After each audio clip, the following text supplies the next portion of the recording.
The fan tail is shipped in 2 pieces, requiring this simple assembly. The hardware is included and pre-installed at the back of the fan. Align the unit as shown and tighten the wing nuts firmly.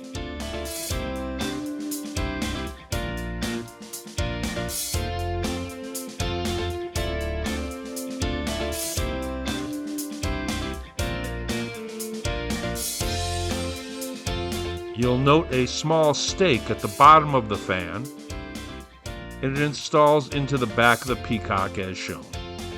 A 3rd wing nut will tighten the fan to the body. Package comes with 2 U-shaped stakes to plant it firmly in the ground.